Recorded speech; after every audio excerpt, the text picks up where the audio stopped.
দেখা যাচ্ছে একের পর এক বিশ্ব বাংলার লোগো। এই যে বিশ্ব বাংলার লোগোগুলো দেখা যাচ্ছে, এই যে কংক্রিট, সেই কংক্রিটে আমরা জানি অনেক সময় পিলার তৈরি করার ক্ষেত্রে বা বিম তৈরি করার ক্ষেত্রে রাজমিস্ত্রিরা ব্যবহার করেন বিভিন্ন প্লাস্টিক। সন্দেহ ঘনীভূত হচ্ছে যে এখানে কি কোনোভাবে ওই ত্রিপল, যেটা সাধারণ দুর্গত মানুষের জন্য ব্যবহার করা হয়, সেগুলো ব্যবহার করা হচ্ছিল। অর্থাৎ বিধায়কের ছেলে যে কংক্রিট তৈরি করছে বা ইমারত তৈরি করছে, সেই ক্ষেত্রেও কিন্তু সাধারণ মানুষের জন্য বরাদ্দ এই যে ত্রিপলগুলো, সেগুলো ব্যবহার করা হচ্ছে। ডেডলাইন পার হয়ে গেছে। এটা ইলিগাল কনস্ট্রাকশন ছিল 1 নম্বর খতিয়ানের জমির উপরে। যেরকম হিয়ারিং করে, যেরকম এসডিও কোর্ট থেকে যেরকম হিয়ারিং করে যেরকম রায় পাস হবে, আমরা সেই মতো অ্যাকশন নেব। গত 5ই জুন ভাঙড়ে বিস্ফোরণ মামলায় গ্রেপ্তার করা হয় প্রাক্তন তৃণমূল বিধায়ক শওকত মোল্লাকে। তার আগের দিন শওকত মোল্লার খোঁজে তৃণমূল নেতার বাড়ি, অফিস এবং ছেলের রেস্তোরাঁয় হানা দেয় কেন্দ্রীয় তদন্তকারী সংস্থা। তখনই সামনে আসে মাতলা নদীর চর বুঝিয়ে প্রায় 7.5 একর জমির ওপর শওকত মোল্লার ছেলে ইমরান মোল্লার এই সুবিশাল ক্যাফে। বেআইনিভাবে ক্যাফে নির্মাণের অভিযোগে 18 জুনের মধ্যে এসডিও অফিসে হাজির হতে বলা হয় ইমরান মোল্লাকে।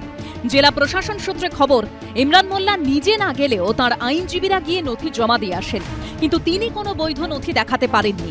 এরপরই ইমরান মোল্লাকে 7 দিনের মধ্যে নিজের খরচে ওই অবৈধ নির্মাণ ভেঙে সরকারি জমি খালি করে দেওয়ার নির্দেশ দেয় প্রশাসন।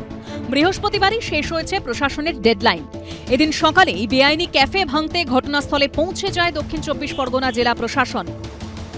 ঘটনাস্থলে ক্যানিং মহকুমা পুলিশ আধিকারিক সহ জীবনতলা থানার বিশাল পুলিশ বাহিনী রয়েছে।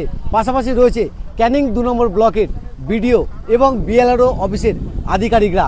এই যে অবৈধ সাম্রাজ্য, যেটা বিধায়ক পরেশরাম দাস এবং শওকত মোল্লার নেতৃত্বে তৈরি হয়েছিল, সেই সাম্রাজ্যের পতন দেখছি আমরা। সুন্দরবনবাসী অত্যন্ত খুশি। অবৈধ নির্মাণ ভেঙে দেওয়ার পর সেখানে বোর্ড লাগিয়ে দেয় প্রশাসন, যেখানে লেখা রয়েছে জমিটি এখন সরকারের। বৃহস্পতিবার বিকেলেই ধৃত প্রাক্তন তৃণমূল বিধায়ক শওকত মোল্লাকে নিয়ে ধর্ষণের অভিযোগের মামলার প্রেক্ষিতে এলাকায় ঘুরে করা হয় পুনর্নির্মাণ। শওকত মোল্লাকে নিয়ে যাওয়া হচ্ছে একটি মামলার পরিপ্রেক্ষিতে। তাকে একেবারে জীবনতলার এই যে বাজার, সেখানে তাকে নিয়ে যাওয়া হচ্ছে। প্রথমে এনআইএর হেফাজত, পরে জেল হেফাজত এবং এবার জীবনতলা থানার একটি মামলার পরিপ্রেক্ষিতে তাকে নিয়ে আসা হয়েছে। শওকত মোল্লাকে দেখেই ওঠে চোর চোর স্লোগান, ফের বেজে ওঠে ভাইরাল মাছচোর গান।